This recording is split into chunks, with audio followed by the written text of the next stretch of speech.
8 மணி ஆயிடுச்சு. நம்ம வகுப்புக்கு போவோம். அந்த வகுப்பை தொடங்குவதற்கு முன்பாக இறை வணக்கம்.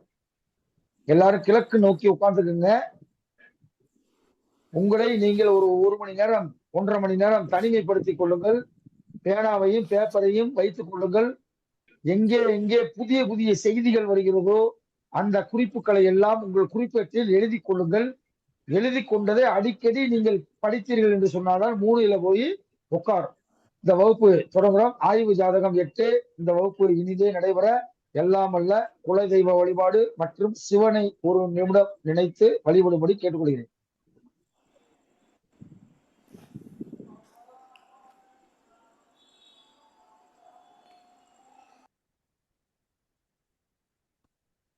நன்றி, அனைவருக்கும் நன்றி. இன்னைக்கு நம்ம ஆய்வு ஜாதகம் 8. பெரும்பாலும் நீங்க ஆய்வு ஜாதகத்தை மிஸ் பண்ணாதீங்க. ஒவ்வொரு பாவகத்தையாவது நடத்திக்கிட்டு இருப்பாங்க. ஆய்வு ஜாதகமும் நிறைய விஷயங்கள் சொல்லும். எப்படி ஒரு மனிதனுக்கு முகம் ஒவ்வொருத்தருக்கும் ஒவ்வொரு மாதிரி இருக்கிறதோ அதை போலவே ஒவ்வொரு ஆய்வு ஜாதகமும் அவர்களுடைய கர்மாவின் அடிப்படையிலே ஆய்வு ஜாதகங்கள் வித்தியாசமாக அமைகிறது. அதில் பல யோகங்கள் இருக்கும், பல தோஷங்கள் இருக்கும். ஒரு ஜாதகத்தில் கூடிய கருத்துக்களை நாம் இன்னொரு ஜாதகத்தில் சொல்ல போவது இல்லை. நீங்க டெய்லி குறிப்பெடுத்து வச்சிருந்தீங்கன்னா 8 இதுவரைக்கும் 7 கிளாஸ் முடிஞ்சிருக்கு. 7 கிளாஸையும் அனலைசிஸ் பண்ணி பாருங்க. ஒரு வகுப்புல சொன்ன விதி இன்னொரு வகுப்புல சொல்லியிருக்க மாட்டோம். 2வது வகுப்பில் சொல்லப்பட்ட செய்தி 3வது வகுப்பில் சொல்லியிருக்க மாட்டோம். அப்ப ஒவ்வொரு ஜாதகத்திலையும் கொட்டி கிடக்குது விதிகள். அந்த விதிகள் எல்லாம் நீங்கள் தொகுத்து வைத்துக் கொள்ள வேண்டும். ஒரு 10 ஜாதகத்துல ஏற்பட்ட அந்த விதிகளை எல்லாம் நீங்க பார்த்தீங்க அப்படின்னா 11வது ஜாதகத்தை நீங்கள் பார்க்கும்போது இந்த 10 ஜாதகத்தில் உள்ள விதிகள் தான் மேக்சிமம்.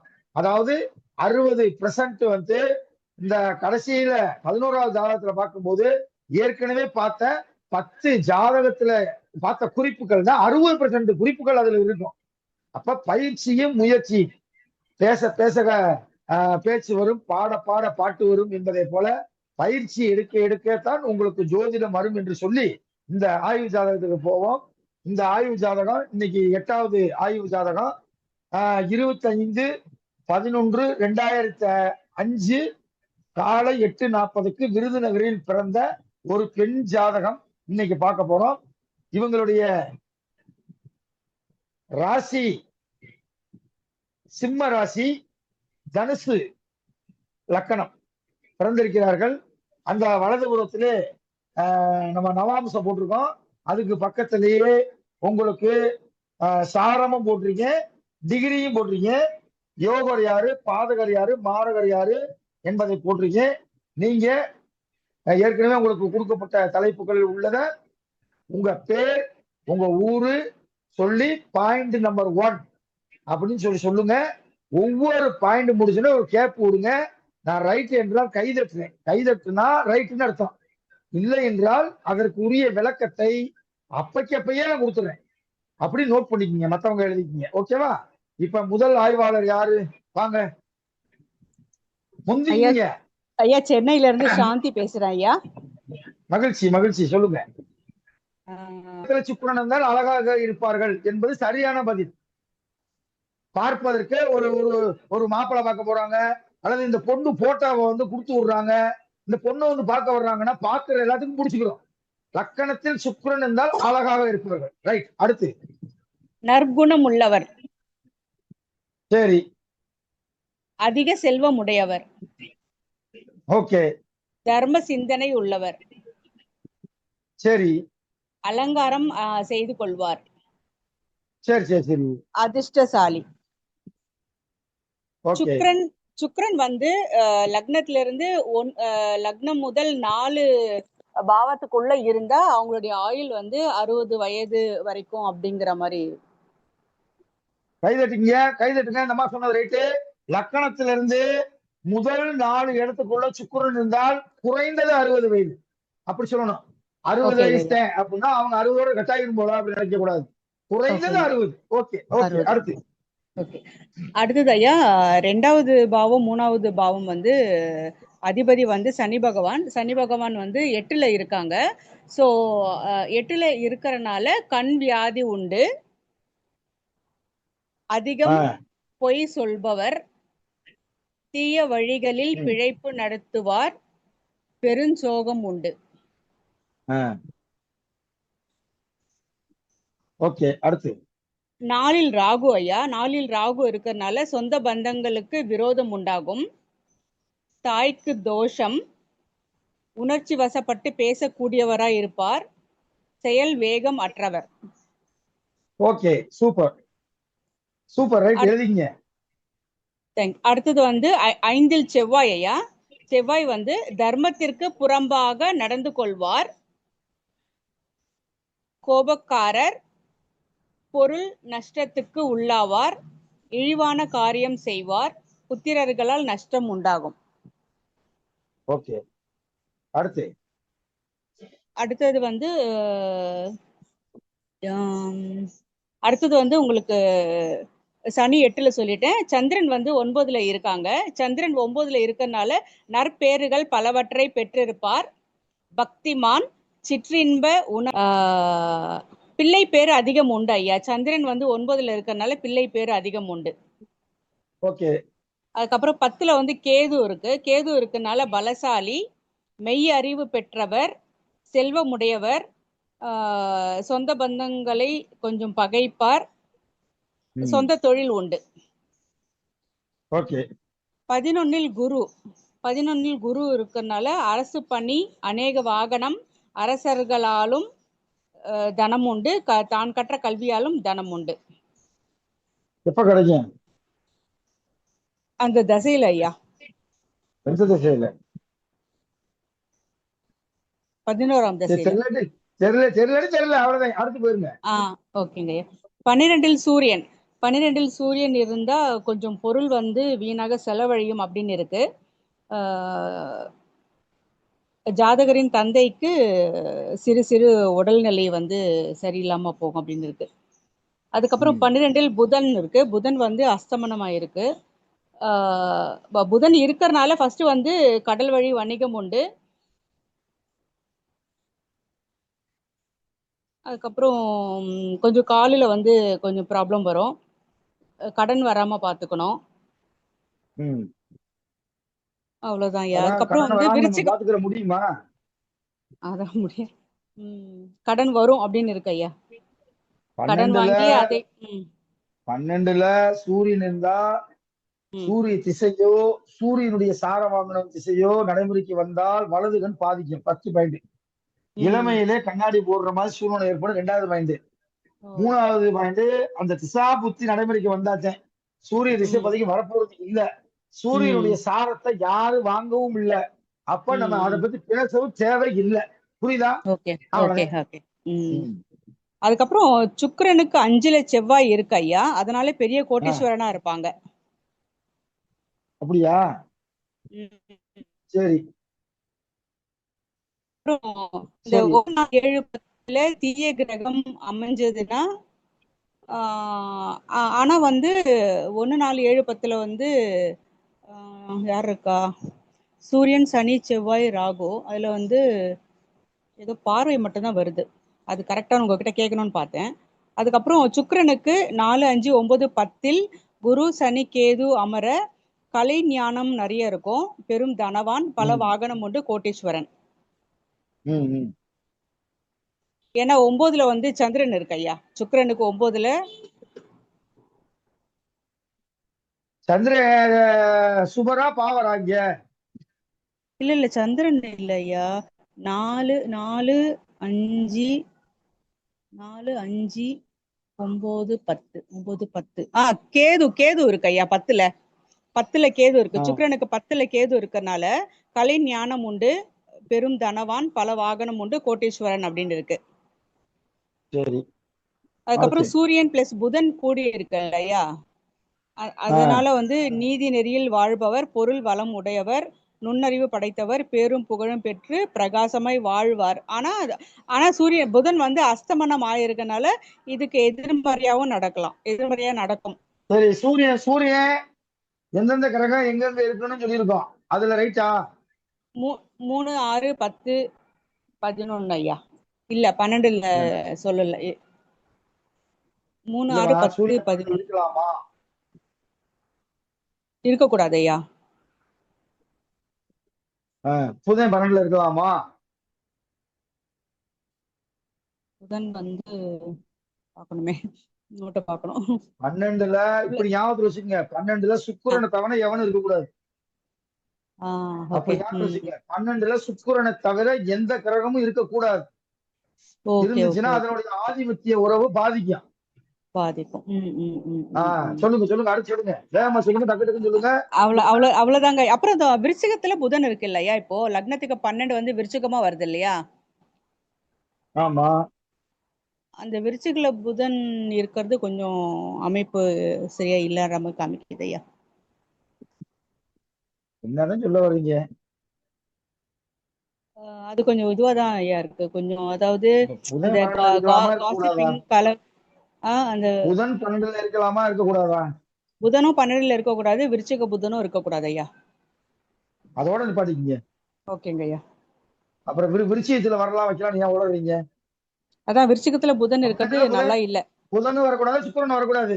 ஃபர்ஸ்ட் நீங்க ஆமா. ஒவ்வொரு கிரகத்தையும் வேல்யூ பண்ணுங்கன்னு சொன்னேன். ஒவ்வொரு சரி ஐயா. கிரகத்தையும் இன்னுமே வர மாட்டேங்குது. 8 சரி. வகுப்புலயும் நான் சொல்லிருக்கேன். ஃபர்ஸ்ட் எடுத்தோம்னா உங்க வாயில இருந்து என்ன வரணும்? ம். லக்னாதிபதி வரணும்ல, வரல. ஆமாங்கய்யா. ம். முதல் ஸ்டெப், 2வது ஸ்டெப், 3வது ஸ்டெப், 4வது ஸ்டெப் இப்படியே உசுர்வோ சொன்னேன். எழுதுனீங்களா இல்லையா? எழுதியிருக்கேன் ஐயா. எழுதி என்ன பண்ண? அதை இம்ப்ளிமெண்ட் பண்ணணும்ல. ம். சரி, ரைட், ஓகே, வாழ்த்துக்கள். அடுத்து அடுத்து யாரு இருக்கீங்க? சார் வணக்கம் சார். வணக்கம், உங்க பேரை சொல்லுங்கள். பிருந்தா சென்னையில இருந்து பேசுறேன் சார். நீங்க தானே? சரி சரி, சொல்லுங்க சொல்லுங்க. சார் ஃபர்ஸ்ட் இந்த ஜாதகர் வந்து பிறந்தது வெள்ளிக்கிழமை பூர நட்சத்திரம் சார். திதி வந்து ஓகே, கிருஷ்ண நவமி, யோகம் வந்து விஷ்கம்பம், கரணம் வந்து கரசை கரணம் சார். இப்போ நடப்புல ஓகே. இருக்குது சந்திர தசை கேது புத்தி சார். 15 ஜூலை 2026ல ஸ்டார்ட் ஆயிருக்கு. சந்திர திசை 8ஆம் திசை. நம்ம இன்னைக்கு ஆய்வு ஜாதகமும் 8 திசையும் 8, 8ஆம் திசையை ஆய்வு பண்றோம். கேது புத்தி ஓகே 10ஆம் ஓகே புத்தி சார். கேது வந்து 10ஆம் புத்தியா நடக்குது. இப்போ ஃபர்ஸ்ட் வந்து கரண்ட்ல என்ன நடக்குதுன்னு சொல்றேன் சார். ஜாதகர் வந்து அழுத்தத்துல இருப்பாங்க. அவரோட சிந்தனை எல்லாம் தொழில் வேலைன்னு யோசிப்பாங்க. வேலைக்கு போலாமா, என்ன தொழில் பண்ணலாமா அப்படின்ட்டு. இன்னொன்னு, என்னோட ஸ்டைல்ல வந்து நான் ஒண்ணு பண்ணுவேன் சார். இந்த போன வாரத்துல ஜாதகருக்கு வந்து வயிற்று வலி வந்திருக்கணும். சரி சரி சரி. அடுத்தது நம்ம ஆராய்ச்சி பண்ணோம். நடந்து முடிஞ்சதை நான் பண்ணல சார். இனிமே வர வேண்டியதை பாக்குறேன். இன்னும் பேலன்ஸ் இருக்கிறது 2 திசை பேலன்ஸ் இருக்கு சார். ஓகே ஓகே ஒண்ணு வந்து சந்திர திசை சுக்கிர புத்தி. ஓகே, அதாவது 8க்குரிய திசை 6க்குரிய புத்தி ஒண்ணு இருக்கு. ரைட். சந்திரனுக்கு சுக்கிரன் வந்து பாசகன். என்னதான் 6ஆம் அதிபதி புத்தி நடந்தாலும் சுக்கிரன் வந்து அங்க பாசகனா இருக்காரு சார். விபத்துகள் கண்டம் எல்லாம் கொடுத்தாலும் அதுல இருந்து அவங்களுக்கு வந்து நிறைய வந்து வராமல் இருக்கிறதுக்கும் சான்ஸ் இருக்கு. ஏன்னா அது வந்து சுக்கிரன் பாசகனா வர்றதுனால. அடுத்தது வந்து 6 நீங்க வந்து ஒரு ரூல் சொல்லிருக்கீங்க. 6 1ல் இருந்து 6 8ல் இருந்தால் சரீர சுகம் அந்த திசா புத்தியில் கெடும். இல்ல, 6ல இருந்தா 6 லக்னத்தில் 1ல் இருந்தால் சுக்கிரன் வந்து 6 சார். அவர் வந்து 1ல இருக்காரு. ஓகே. அந்த தசா புத்தி வரும்போது வந்து அந்த பிரச்சனைகள் வரும். சரீர சுகம் கெடும். புதன் திசை உங்களுக்கு 82 வயசுக்கு மேலதான் வரும். அதை பத்தி பேசவே கூடாது. 82 வயசுக்கு மேல. 2வது சார் லக்னத்தில் இப்ப சொல்லிடுறேன், அப்படி எழுதிக்கீங்க. 6க்குரியவன் லக்கணத்துல உட்கார்ந்தா எதிரியினுடைய சொத்து உங்களுக்கு வந்து கிடைக்கும். லக்னாதிபதி 6ல போய் உட்கார்ந்தா இவங்க கிட்ட இருக்கக்கூடிய சொத்தை எதிரி பிடிக்கிறீங்க. எழுதிக்கீங்க. அப்ப சில பாயிண்ட் சொல்றேன், விட்டுறாதீங்க. 6க்குரியவன் லக்கணத்துல உட்கார்ந்தா இந்த திசாபுத்தின்னு வரும்போது, இப்ப செவ்வாய் திசை இதுக்கு அடுத்து வரப்போகுது, செவ்வாய் திசை. அப்ப எதிரியினுடைய மாற்று இனத்தவர்கிட்ட சொத்தெல்லாம் இவங்களுக்கு வர வாய்ப்பு இருக்கு சார். 6 சுக்கிரன் இல்ல சார். சுக்கிரன் லக்கணத்துல இருக்காரு. ஆமா சார். ஆறுக்குரியவன் சொல்றேன் நானு. ஆமா ஆறுக்குரிய சார். சுக்கிரன் தான் லக்கணத்துல இருக்காரு. ஆறுக்குரியவன் லக்கணத்துல உட்கார்ந்தா எதிரி சொத்து வரும். லக்கணாதிபதி 6ல் உட்கார்ந்தால் இவங்க கிட்ட இருக்க சொத்தை எதிரிக்கு இழப்பார்கள். ரைட், அடுத்து போங்க. அடுத்து வர திசை வந்து சந்திர திசை சூரிய புத்தி சார். 8ஆம் திசையில் 9ஆம் இல்லை. புத்தி சார். சந்திரனுக்கு ஆ, வந்து ஆ, சூரியன் வேதகன் சார், துன்பத்தை தருவாரு. இன்னொன்னு 9 வந்து 9ஆம் வீடு வந்து சிம்ம வீடு திதி சூனியம் ஆயிருக்கு சார். ஆ, ஆ. அதனால 9ஆம் வீடு திதி சூனியம் ஆயிருக்கிறதுனால அது அதுவும் இல்லாம வேதகனா வர்றதுனால அந்த டைம்ல 9 சார்ந்த காரகத்துவம் வந்து எல்லாமே அவங்களுக்கு பிரச்சனைகள் வர வாய்ப்பு உண்டு. இன்னொன்னு ஓகே, சனி. அடுத்து சந்திர திசை சூரிய புத்தி. ஆமா சார். சந்திர திசை ஓகே, சூரிய புத்தி இன்னும் ஓகே, இருக்கிற அந்த 2 திசை இன்னும் முடியறது 2028ல முடியுது சார் இது எல்லாமே. அதனால ஓகே. ஜாதகர் வந்து எல்லா திசைகளும் கடந்து வந்துட்டாரு. பேலன்ஸ் இருக்கு இந்த 2 திசை தான். இப்போ இவங்க ஆ, வந்து ரொம்ப ஜாக்கிரதையா இருக்க வேண்டிய திசை வந்து சந்திர திசை சூரிய புத்தி. ஏன்னா ஆ, ஒரு ஆ. திசை சந்திரனுக்கு சுக்கிரன் பாசகனா வந்துட்டாரு, அதனால பிரச்சனை இல்ல. அடுத்து வர திசை தான் வந்து சந்திர திசை சூரிய புத்தி தான் அவங்களுக்கு பிரச்சனைகள் கொடுக்கும். ஓகே, இன்னொன்னு ஓகே, ஓகே. 7 6 8 12 மறைந்தாலும் 7ஆம் இடத்தை பாவர்கள் பார்த்தாலும் திருமணத்தில் பிரச்சனை இருக்குன்னு சொல்லியிருக்கீங்க சார். ஆமா. அதே இப்ப மாதிரி வந்து இருக்கா இல்லையா? இருக்கு சார். ஓகே. எப்ப 9ஆம் கல்யாணம்? ஸ்தான 9ஆம் ஸ்தானத்தை சந்திரன் பார்வையிட்டால் அந்த ஜாதகர் சுபவாசியாக இருப்பார். ஆனா சந்திரன் ஆமா. 9லயே இருக்கு, ஆனா அங்க வீடு திரிசூனியம் ஆயிருக்கு. இப்ப அதுதான் சார் பிரச்சனை. அதனால அந்த இதுவை வந்து பலன் கொடுக்க மாட்டாருன்றது என்னோட இது சார். இன்னொன்னு சந்திரன் ராசியில் சனி நிற்க. 9 எழுதிக்கங்க, நோட் பண்ணிக்கங்க எல்லாருமே. 9 சந்திரன் இருக்க, இங்க தேய்பிர சந்திரன் பாவர். நீங்க இந்த இடத்துல பாவர். அப்படிதான் பார்க்கணும். சந்திரனை ஆமா மட்டும் அப்படி பார்க்கணும். பாவர் சுபரா இருந்தா வேற பலன், பாவரா இருந்தா வேற பலன். ஓகேவா? அத மைண்ட்ல வைக்கணும். சந்திரனை மட்டும் ரொம்ப கேர்ஃபுல்லா பார்க்கணும். ஓகே, அடுத்து. சார். இன்னொரு பாயிண்ட் எனக்கு கேட்கணும் சார். சந்திரன் ராசியில் சனி நிற்க இந்த ஜாதகர் பிறக்கும் போது தந்தை வந்து தேசாந்திரம் சென்று இருப்பார் சொன்னீங்க. ஆனா வந்து ஆ, அந்த நீங்க தான் சார் எனக்கு கேட்டு சொல்லணும். சனி வக்கரமா இருக்கு. ஏன்னா நான் இந்த ரூல் அப்ளை பண்ணி பார்த்திருக்கேன் 2 3 பேருக்கு. இது வந்து இல்ல, அந்த மாதிரி அப்பா கூட இருந்து பிறந்தவங்க தான் இருக்காங்க, சனி வந்து வக்கரம் இல்லாமையே. இந்த கொஸ்டின் வந்து எனக்கு இதுல இருக்கு சார். நீங்க வந்து ஜாதகரை கேட்டுதான் சார் சொல்லணும் அவங்க அப்பா கூட இருந்தாரான்றது. அதே மாதிரி 6வது திசை குருவாக வருது சார். ஆனா வந்து அவங்களுக்கு பிரச்சனை இல்ல. ஏன்னா குரு வந்து 1 5 9ல் இல்ல. அதனால வந்து ஆயுள் வந்து பிரச்சனை இல்ல சார். அவங்களுக்கு ஆயுள் தீர்க்கம் உண்டு. ஏன்னா லக்னாதிபதி வந்து 11ல் இருக்காரு துலாம் வீட்டுல. குரு வந்து அது பகை வீடுதான். ஆனாலும் நவாம்சத்தில் வந்து குரு வந்து நீச்ச வீட்டில் இருந்தாலும் அந்த நீங்க சொல்ற நீச்ச அந்த டிகிரி 5 டிகிரிக்குள்ள இல்ல. குரு அவங்களுக்கு இருக்கிறது 12 டிகிரி. அதனால ஆயுள் வந்து பலம் சொல்லலாம். அதாவது நீங்க சொல்ற மாதிரி 60ன்னு வச்சுக்கலாம் சார். நம்ம 60க்குள் இல்ல 60ன்னு வச்சுக்கலாம். இதுதான் சார் என்னோட ஓகே, கருத்து. ஓகே. வாழ்த்துக்கள், சூப்பர். அடுத்து, தேங்க்யூ. அடுத்து, அடுத்து, அடுத்து. ஐயா ராமலிங்கம் கடலூர்ல இருந்து பேசுறாங்க. சொல்லுங்கய்யா. ஐயா இவருக்கு ஜாதகத்துல வந்து லக்கணம் வந்து தனுசு லக்கணம். சூரியன் வந்து 12 இருக்கிற நல்ல நிலையில் இல்லை. சந்திரன் 9ல் இருக்கிற சரி. நல்ல நிலையில் இருப்பார். செவ்வாய் 5ல் இருப்பதால் நல்ல நிலையில் இல்லை. புதன் 12ல் இருப்பதால் நல்ல நிலையில் இல்லை. குரு பகவான் 11ல் நல்ல நிலையில் இருக்கிறார். சுக்கிரனும் லக்கணத்தில் இருப்பது நல்ல நிலையில் உள்ளார். சனி 8ல் இருப்பது நல்லது. ராகு 4ஆம் இடத்திலும் கேது 10ஆம் இடத்துல இருப்பது நல்லது இல்லை. ரெண்டாவது அப்புறம் வந்து இவர் நல்லவரா அப்படின்னு பார்த்தாக்கா இவரை வந்து லக்னாதிபதியோ லக்கணத்தையோ சுபர்கள் பார்க்கல. ஏன்னா சுபர்கள் வந்து அவருக்கு வந்து லக்கணத்துல தான் இருக்காங்க. புதனும் குருவும் 2 5 7 9ல வரல, பார்வை இல்லை. அதனால இவர் வந்து நல்லவர் அப்படின்னு சொல்வதற்கு வாய்ப்பு இல்லை. Okay, okay. அதுக்கப்புறம் இவர் வந்து இவர் வாழ்க்கை வந்து லக்னாதிபதி வந்து குரு பகவானு. ஆனா அவரு நவாம்சத்துல நீசம் அடைஞ்சதுனால இவர் வாழ்க்கை ஒரு போராட்டம். சூப்பர், எழுதிங்க. அதே மாதிரி அவரு லக்கண அதாவது புதன் சாரம் ஒரே விஷயம். புதன் சாரம் வந்து புதன் வந்து சூரியன் கூட அஸ்தம் அடைஞ்சது. ஏன்னாக்கா 7 டிகிரிக்குள்ள இருக்கு, 13 டிகிரி வரைக்கும் அது அஸ்தமனம். Okay okay okay. அதே மாதிரி இவருக்கு இப்போ நடப்பது சந்திர திசை, கேது புத்தி. ஆமா. அந்த சந்திர திசைன்றது 8ஆம் அதிபதி திசை. புத்தி வந்து எப்பயும் நீங்க ஒரு சொல்லியிருக்கீங்க, கேது திசையோ கேது புத்தியோ 10ல குரு குரு வந்தாலோ பதவி இடமாற்றம் கண்டிப்பா நடக்கும். இப்போ அவங்க ஜாதகர் வயசு 21 வயசுன்றதுனால வேலைக்காகவோ இல்ல கல்விக்காகவோ அவங்க அம்மா விட்டு பிரியக்கூடிய இடமாற்றம் நடக்கும்.